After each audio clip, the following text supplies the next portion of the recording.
유대인의 최고 의결기관은 산헤드린 공회라는 것입니다. 이 산헤드린 공회가 이제 유대인들의 종교적인 문제, 또 민사의 문제, 삶의 그러한 문제들을 나름대로 재판을 하는 그런 기관입니다. 그러나 그러한 것들에 대해서는 자치적으로 판결을 할 수 있지만 사형 선고는 할 수가 없습니다. 그래서 서기관, 바리새인, 대제사장들이 예수를 죽이려고 하니까 자기들의 산헤드린 공회에서는 결정할 수 없으니 로마의 법을 빌린 것입니다. 그래서 파견된 총독 빌라도에게 예수를 금요일날 새벽에 넘겨주게 됩니다. 빌라도가 예수를 이제 넘겨받아서 얼마 있지 않아서 바로 사형 판결을 내리게 됩니다. 그래서 정오가 되기 전에 사형 판결이 났고 이제 예수께서 십자가에 이제 매달리시게 되는 것입니다. 그런데 보통 이제 십자가에 매달리면 사람이 바로 죽지 않는다고 합니다. 며칠 동안 물과 피를 몸에서 다 쏟으면서 뜨거운 태양 아래서 고통을 당하다 결국 그렇게 죽는 것이 이제 십자가형인데, 예수께서는 매달리신 지 6시간 만에 돌아가셨습니다. 그것도 일반적인 죽음과 참 다른 모습이죠. 그래서 오전 9시경에 십자가에 달리셨다가 오후 3시경에 이제 운명하시게 되었죠. 그런데 운명하신 이후에 약속하신 대로 사흘 후에 예수께서 부활하시게 되셨습니다. 그래서 사실은 예수를 따라 갈릴리에서부터 함께 따라왔던 수많은 그런 여인들이 있었죠. 마리아와 같은 그런 헌신자들이 있었는데, 그 헌신자들 여인들은 사실 예수가 십자가에 매달리셔서 그렇게 속절없이 돌아가신 것을 바라보시며 그들이 할 수 있는 일은 마음 아파하며 우는 일뿐이었습니다. 그러나 예수께서 십자가에 대한 메시지를 주실 때마다 절대 자기들은 도망가지 않을 것이라고 큰 소리쳤던 제자들은 다 뿔뿔이 도망가 버리고 말았지요. 그렇지만 예수께서는 먼저 그 부활하신 이후에 이 여인들을 찾아가셨고, 또 뿔뿔이 흩어졌던 제자들, 그들을 찾아가셔서 만나 주셨습니다. 그리고 이제 처음 십자가를 지시기 전에 약속하신 것처럼 제자들을 갈릴리에서 예수께서 만나 주시지 않았습니까? 거기에서 고기잡이를 하던 베드로, 또 다른 제자들, 그들을 불러서 특별히 베드로가 예수를 3번 부인했던 그 영적인 상처를 네가 나를 사랑하느냐 3번의 질문을 통해서 예수께서 깨끗하게 회복시켜 주셨습니다. 자, 그런 이후에 예수께서 한 산, 예수께서 지명하셨던 그 갈릴리의 한 산에 제자들을 불러서 성천하시기 전에 마지막 이제 말씀, 메시지를 주십니다. 그 내용이 오늘 저와 여러분이 읽은 본문의 말씀입니다. 흔히 이 본문의 말씀은 선교의 명령으로 많이 설교되고 있고요. 많은 선교 단체들이 그들의 어떤 선교의 그 근거를 마태복음 28장 16절에서 20절에 있는 예수의 마지막 이 메시지를 근거로 대고 있습니다. 뿐만 아니라 이 본문을 우리는 지상 명령이다, 또는 최후의 지상 명령이다, 이런 타이틀을 붙여서 본문을 우리가 기억하고 있습니다. 자, 그런데 오늘 제가 여러분과 생각해 보려고 하는 것은 이 본문의 말씀에 과연 우리가 집중해야 할 그런 어떤 핵심이 이 선교 쪽인가, 그것을 한번 생각해 보려는 것입니다. 물론 선교도 담고 있습니다. 그러나 저는 오늘 본문에 또 다른 중요한 포인트를 우리가 주목하는 것이 오히려 부활 이후에 예수께서 기대하는 삶을 살아갈 수 있지 않겠는가, 그런 생각을 해봅니다. 그런 면에서 오늘 본문의 말씀을 저는 지상 최대의 명령이라는 타이틀보다는 영광과 평화로의 초대다, 그렇게 이름 붙여보고 싶은 것입니다. 자, 그러면 도대체 어떤 이유에서 그런 제목을 붙이려고 하는가? 또 그 내용은 과연 무엇인가? 그것을 오늘 본문을 통하여 함께 생각해 보려고 합니다. 자, 먼저 오늘 본문의 말씀을 제자들이 어떻게 보면 평생 지고 가야 할 무거운 짐과 같이 그렇게 져야 할 어떤 명령, 그것도 뭐 우리가 명령이니까 앞에 최후의 이런 단어를 형용사를 붙이면서까지 그렇게 명령으로만 보아야 할 것인가? 저는 이것을 초대로 보고 싶은 것입니다. 첫 번째 이유가 무엇인가 하면 예수께서 이 명령을 주실 때에 예수께서 방점을 찍은 것은 저는 마지막 말씀이라고 생각합니다. 그것은 세상 끝날까지 내가 너희와 함께 하겠다라는 임마누엘 약속입니다. 앞에 선교에 대한 명령을 주셨지만 예수의 방점은 저는 이 마지막 부분에 너희가 이 명령을 따라 온 유대와 사마리아와 땅끝까지 달려갈 때에 내가 항상 그곳에서 너희와 함께 하겠다라는 이 임마누엘의 약속이 더 중요한 포인트라고 저는 보기 때문입니다. 예수님은 부활하신 이후에 굳이 50일 동안 이 땅에 계셨는데 40일 동안이죠. 40일 동안 이 땅에 계셨는데 그 계시는 동안에 왜 여인들을 찾아가며 제자들을 찾아갔을까? 그것은 그들을 이 영광스럽고 평화로운 초대로 하시기 위함이라고 저는 봅니다. 그들에게 주셨던 마지막 메시지가 그들의 삶을 짓누를 수 있는 그러한 어떤 지상 명령이 포인트가 아니라 그 일을 감당하게 될 때에 임마누엘, 예수께서 함께 하신다라는 복의 자리로 그들을 초대한 것으로 저는 보고 싶기 때문입니다. 자, 둘째는 예수께서는 항상 이 땅에 사역하실 때 그분은 놀라운 꿈을 가지고 계셨습니다. 그것은 감히 사람들이 상상할 수 없는 그런 놀라운 꿈을 생애 동안 항상 가지고 계셨습니다. 즉 그분은 십자가를 지실 때에도 십자가를 짐으로 말미암아 단지 죽는 것으로 끝나는 것이 아니라 사흘 만에 부활하실 것이라는 꿈을 가지시고 십자가 길을 걸으셨습니다. 그러니까 지상 마지막 명령을 주시며 지금 성천하실 터인데 이 명령을 주실 때에도 그들과 단순한 이별이 아니라 그들이 이 명령에 순종하게 될 때에 이 땅에 놀라운 하나님의 나라가 건설될 것이라는 그런 꿈과 비전을 가지시고 이 말씀을 주셨습니다. 성천하실 때에도 그렇게 안타까워 하늘을 쳐다보는 제자들에게 다시 오시겠다라는 약속을 주신 것처럼 이 땅에 재림이라는 꿈과 비전을 가지시고 그분은 승천하셨습니다. 자, 그렇기 때문에 예수님의 삶의 모든 순간은 그 현재가 아니라 미래의 꿈과 비전을 가진 삶이었습니다. 그러므로 오늘 이 제자들에게 주신 이 말씀은 이 제자들이 예루살렘과 온 유대와 사마리아와 땅끝까지 이 명령을 추구하고 지는 그것이 아니라 그 명령을 지게 될 때에 그들이 누리게 될 미래의 꿈, 그 꿈을 여기에서 주신 것입니다. 그것은 바로 예수와 함께하는 시간입니다. 예수와 함께하는 시간.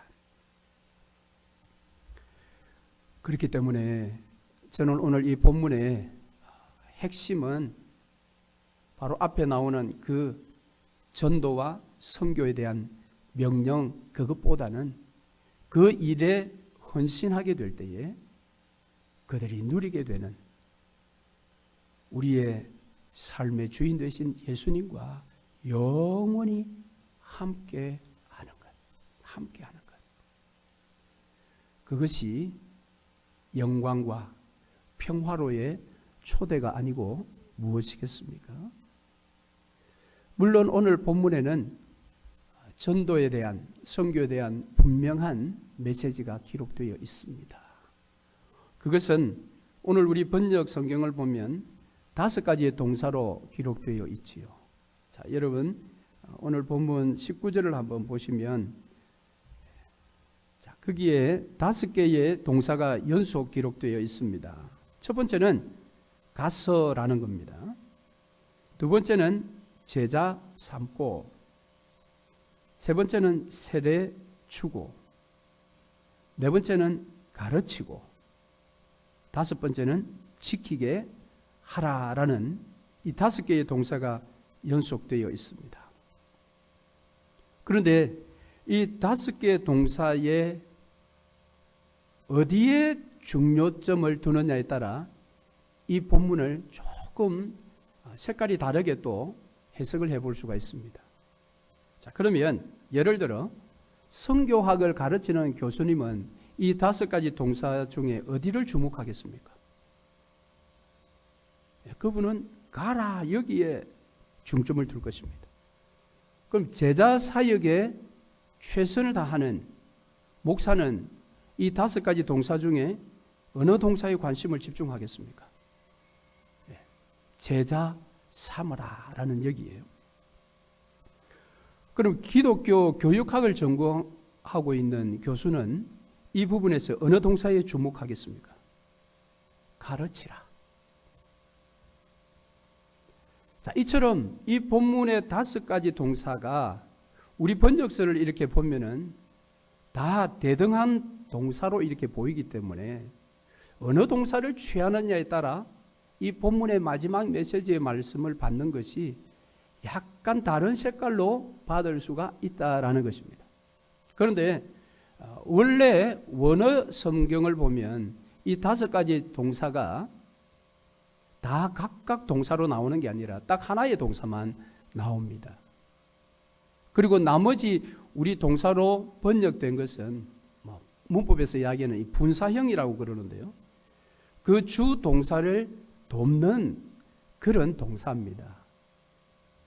자, 그렇기 때문에 오늘 본문에서 가장 원문에서 정확하게 지적하고 있는 동사는 제자 삼으라라는 동사입니다.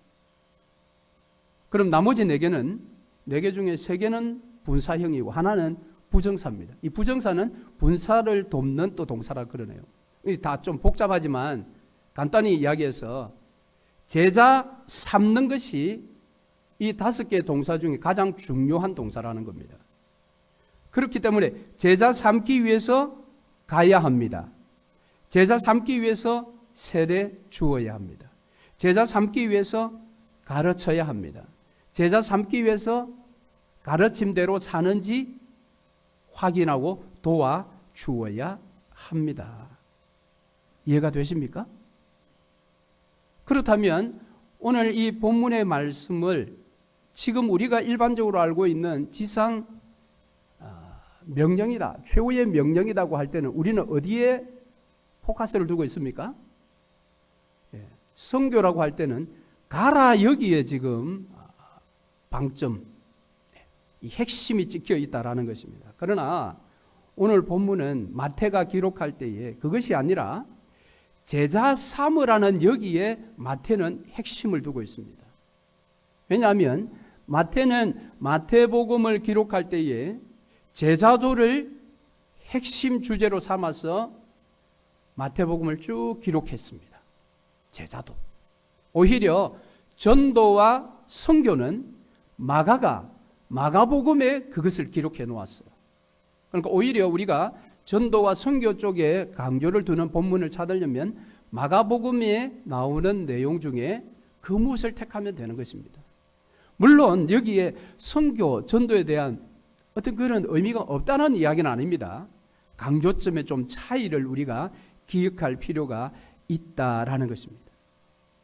자, 그래서 예수께서 마태복음을 통해서 우리에게 들려주시고자 하시는 것은 예수의 꿈이 무엇인가 하면 제자 삼는 공동체를 이 땅에 만들고 싶다라는 것입니다. 그것이 넓게 보면 하나님의 나라입니다. 그래서 예수님 사역을 보면 예수님은 제자 삼는 일에 3년 동안 시간을 다 들였습니다.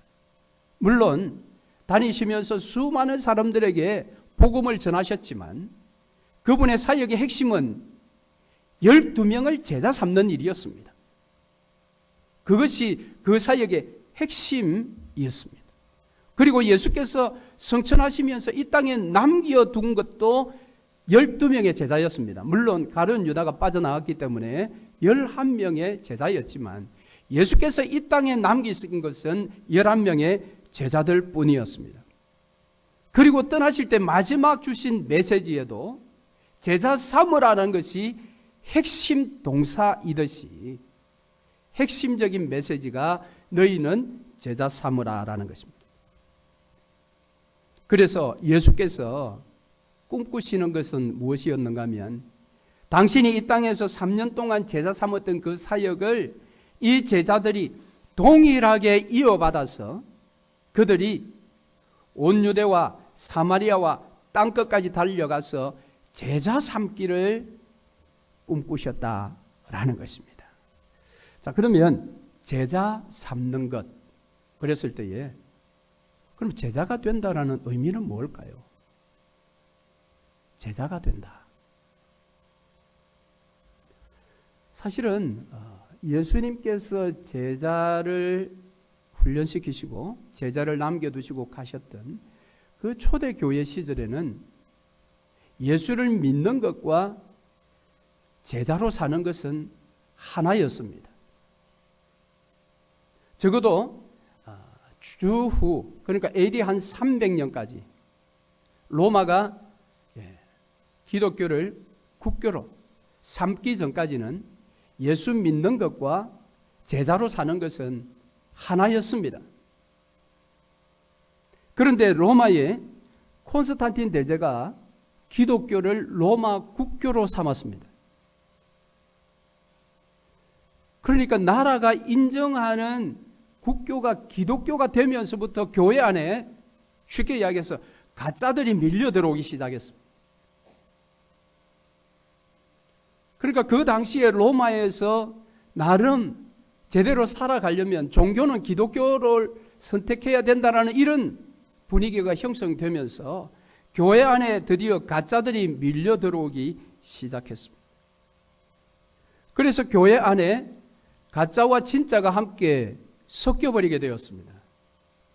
즉 이 말이 무슨 말인가 하면 내가 예수 믿는다라는 사람들과 예수를 믿으면서 제자로 살아가는 사람들 이 두 그룹이 교회 안에 형성되기 시작했습니다. 그런데 그것은 그 당시에만 있었던 그런 형태가 아니라 종교개혁이 일어난 이후에 오늘날 현대교회까지도요. 교회 안에는 이 두 그룹이 함께 있습니다. 저 무슨 말입니까? 내가 예수 믿습니다 라고 말로서 고백한 사람 이런 사람이 한 그룹이고요. 한 그룹은 내가 예수를 믿습니다라고 고백하고 그 믿는 대로 제자의 삶을 살아가는 사람들. 이 두 그룹이 오늘날 교회 안에 들어와 있습니다. 그런데 구분하기는 쉽지가 않습니다. 구분하기는 매우 이게 어렵습니다. 그래서 여러분 내가 예수 믿는다라고 입으로 고백하는 그룹과 입으로 고백한 대로 제자로서 살아가는 사람의 그룹이 두 그룹이 교회 안에 있다라는 겁니다. 자, 그러면 여러분 자신을 한번 돌아보십시오. 나는 어느 그룹에 속했나? 교회 안에 예수 믿는다고 고백하지 않는 사람은 아무도 없어요, 여러분. 다 고백을 합니다. 그런데 입술만의 고백으로 끝나는 사람이 있고요. 그 고백대로 제자답게 살아가는 사람이 있습니다. 그런데 이건 참 우리가 구분하기도 어렵고요. 그렇다고 해서 입으로 고백만 한 사람들은 구원받지 못했다, 이렇게 우리가 판단할 수도 없습니다. 그 구원의 여부에 대해서는 판단할 수 있는 이가 하나님 한 분 외에는 없기 때문에 그렇습니다. 그래서 A 집사님은 어딜까, 이렇게 여러분 판단하지 마시고 자기 자신만 판단하면 됩니다. 자기 자신만. 자, 왜 이렇게 여러분 내가 믿는다고 해놓고 왜 제자로 그렇게 살지를 못할까요? 그건 여러분, 내가 입으로 고백한 대로 살기 위해서는 대가가 따르기 때문에 그렇습니다. 그 대가가 뭘까요? 그 대가는 고난과 죽음입니다. 그래서 빌립보서 1장 29절에 그리스도를 위하여 너희에게 은혜를 주신 것은 다만 그를 믿을 뿐 아니라 또한 그를 위하여 고난도 받게 하십니다. 믿을 뿐 아니라, 고백할 뿐 아니라 고난도, 그를 위하여 고난도 받게 합니다. 이게 이제 십자가의 길이지요. 사도행전 14장 22절에도 보니까 제자들의 마음을 굳게 하여 이 믿음에 거하라 권하고, 또 우리가 하나님 나라에 들어가려면 많은 환난을 겪어야 할 것이니라. 예수를 믿는다라고 고백하고 그 고백한 대로 제자로 살려면 많은 환난을 겪게 되어 있다라는 것. 그러니까 로마 시대 때에 교회 안에 밀려 들어와서 나 예수 믿는다라고 하면서 그 예수 믿는 것 때문에 삶의 수많은 유익과 혜택을 보면서 실제로는 제자처럼 살아가지 않는 이유가 무엇인가 하면 이는 고난과 환난은 싫다라는 것입니다. 예수 믿는 것 때문에 내가 얻게 되는 유익은 내가 취하고 싶으나 그 예수 믿는 것 때문에 당하는 고난과 환난은 싫다라는 겁니다. 오늘날도 마찬가지입니다. 오늘날도 예수 믿으면 마음이 평안해서 좋다, 예수 믿으면 뭔가 의지하는 그러한 마음이 있기 때문에 불안하지 않다, 예수 믿으면 교회 안에 그래도 세상에 나가면 나쁜 사람들이 더 쉽게 만나지지만 교회 안에는 그래도 나쁜 사람보다는 좋은 사람이 더 많으니까 사람 만나 교제하기도 안전하다. 요즘은 그렇지 않습니다만은 이민교회 초기에는 그랬다면서요. 교회 가야 한국 음식 먹는다. 그래서 교회로 다 나온 겁니다. 나오면서 다 예수 믿는다고 고백을 하지요. 그런데 예수 믿는 자답게 살기 위한 고난과 환난은 no. 고난과 환난을 말하지 말라라는 것입니다. 그런데 성경은 제자의 삶은 고난과 환난이 있다라고 이야기를 합니다. 지금 예수께서 그런 제자를 만들라라는 것입니다. 그러면 여러분, 아니 목사님, 그렇다면 그게 무슨 영광과 평화로의 초대입니까? 그건 우리에게 짐이지요. 짐이지요. 짐 맞습니다. 짐 맞습니다. 그런데 여러분, 제가 그것을 영광과 평화로의 초대로 보려고 하는 것은, 그게 짐은 분명한데 그 길이 고난만 있는 것은 아니기 때문에 그렇습니다. 그럼 고난과 환난 외에 무엇이 있습니까? 그것이 바로 임마누엘입니다. 임마누엘. 내가 세상 끝날까지 너희와 함께 하리라. 할렐루야. 우리가 온 유대와 사마리아와 땅끝까지 달려갔을 때에 사도 바울이 고백한, 유대인들에게 40에 하나 감한 매를 5번 맞고 3번 태장으로 맞고 1번 돌로 맞고 3번 파선했고 일주야를 깊음 위에 지냈고 여러 번 여행에 강의 위험, 강도의 위험, 동족의 위험, 이방인의 위험, 시내의 위험, 광야의 위험, 바다의 위험, 거짓 형제 중에 위험을 당하고 수고하며 애쓰고 여러 번 자지 못하고 줄이며 목마르고 여러 번 굶고 춥고 헐벗었다 라고 하는데도 어찌 그것이 영광과 평화로의 초대가 될 수 있느냐? 그 순간순간 예수께서 함께 하셨기 때문입니다. 할렐루야. 예수께서는 임마누엘의 약속을 지금 마태복음 28장 끝부분에서만 이야기하신 것이 아닙니다. 그분의 이름이 임마누엘이지요. 그래서 마태복음 1장에 보면 예수께서 태어나실 때에 천사들이 이야기하기를 그의 이름이 임마누엘이다. 임마누엘.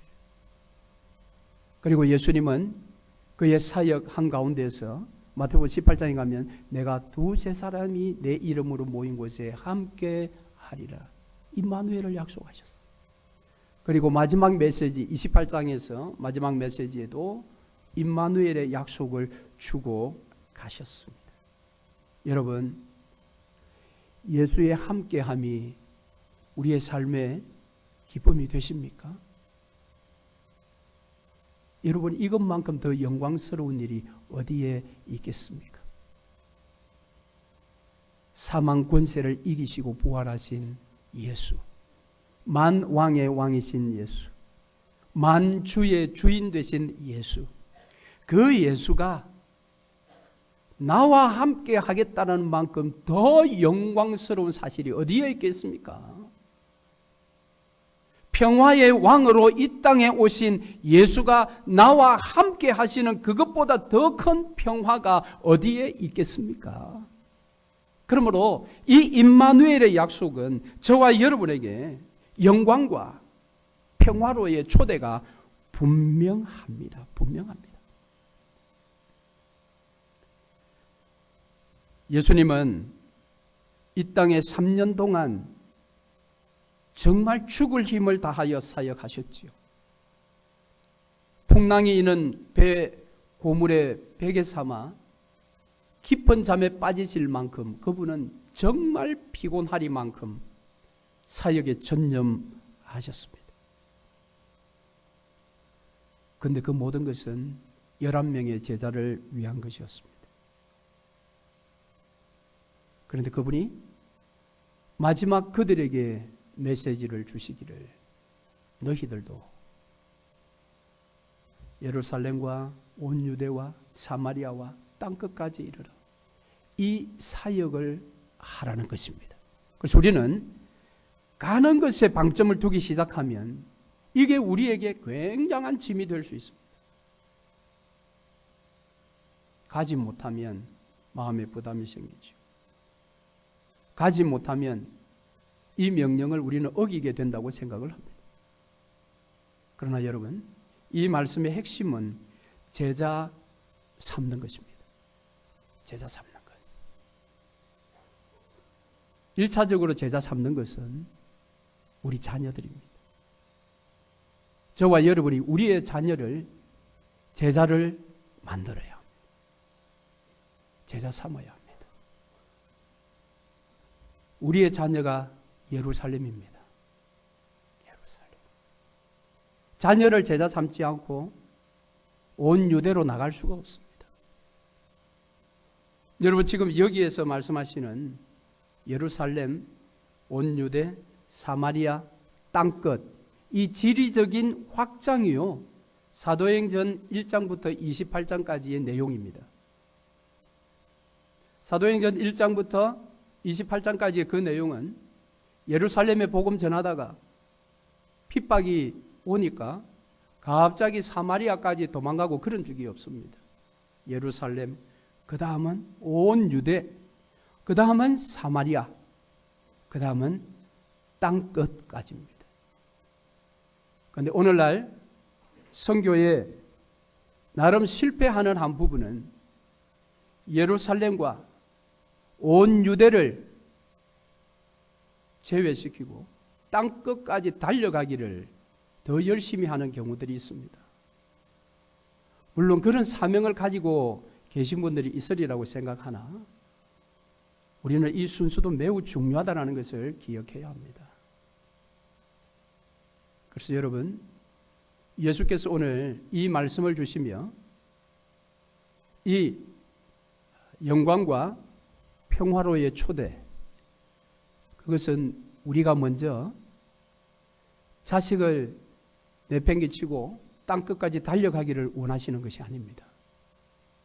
우리 가정에 우리의 자녀들로부터 이것이 시작이 되면서 그 다음에는 온 유대와 사마리아로 땅끝까지 달려가야 합니다. 내 자녀를 제자 삼을 수 있도록 하나님께서 우리에게 초대하셨습니다. 여러분, 이것은 굉장히 영광스러운 일입니다. 적어도 저와 여러분이 내가 제자로 살아간다면 내 자녀 역시 내가 제자 삼는 것만큼 더 영광스러운 일이 어디에 있겠습니까? 더 복된 일이 어디에 있겠습니까? 그런데 내가 제자가 되지 않으면요, 내 자녀를 제자 삼기 어렵습니다. 왜냐하면 내가 제자가 되는 이 과정과 단계를 내가 모르면 내 자녀를 그 단계로 제자 삼을 수가 없습니다. 그래서 저와 여러분이 제자가 되어야 합니다. 저와 여러분이 제자가 되어야 합니다. 그럴 때 우리의 자녀들을 제자 삼을 수 있고, 그러면 우리의 자녀들은 열방 가운데 나아가서 온 민족을 제자 삼을 수가 있습니다. 그럴 때에 예수께서 우리의 자녀와 함께 하시는 것입니다. 여러분, 교회의 힘이 무엇이겠습니까? 교회의 힘은 결코 돈에 있지 않습니다. 교회의 힘은 조직에도 있지 않습니다. 교회의 힘은 숫자에 있지도 않습니다. 교회의 힘은 예수께 있습니다. 임마누엘, 그 교회가 아무리 웅장한 크기를 가지고 있다 할지라도, 그 교회가 수천 명의 성도들이 있다 할지라도, 그 교회가 재정이 남아 돌아간다 할지라도 그 속에 예수께서 함께 하시지 않으면 그 모든 것들은 다 헛것입니다. 그러나 작다 할지라도 그 속에 예수가 함께하면 세상이 감당할 수 없는 힘을 가진 교회가 되는 것입니다. 우리 개인도 마찬가지입니다. 우리의 자녀도 마찬가지입니다. 우리 개인이나 우리의 자녀 가운데 예수께서 임마누엘 할 때에 그가 좀 못나도, 그가 좀 못 배워도, 그가 좀 적게 가지고 있어도 그 삶은 굉장한 파워, 힘이 있습니다. 세상이 그를 감당할 수가 없을 것입니다. 그러니 그것보다 더 영광스러운 삶이 어디 있겠습니까? 그것보다 더 평화로운 삶이 어디에 있겠습니까? 그러므로 오늘 이 시간 우리가 읽은 이 본문의 말씀, 특별히 십자가와 부활 이후에 제자들에게 당신이 없는 이 땅에서의 삶을 어떻게 살아갈 것인가에 대한 말씀을 주셨는데, 그것은 바로 그들을 영광과 평화로 초대한 것입니다. 그것은 예수께서 임마누엘이라는 약속을 주셨기 때문입니다. 여러분, 여러분의 삶이 영광스럽기를 원하십니까? 여러분의 삶이 평화롭기를 원하십니까? 그러면 여러분의 삶에 예수께서 임마누엘 하셔야 합니다. 그 일을 위해서 여러분이 먼저 제자 되십시오. 그리고 우리의 가정에 선물로 주신 자녀들을 제자 삼기 위해서 여러분 작은 일부터 시작해 보십시다. 그러면 여러분의 삶은 물론이고 우리의 자녀 삶 속에 임마누엘의 영광과 평화가 넘쳐나리라 믿습니다. 주님은 저와 여러분 함께 하시길 원하십니다. 말씀을 기억하시고 우리 찬송하겠습니다.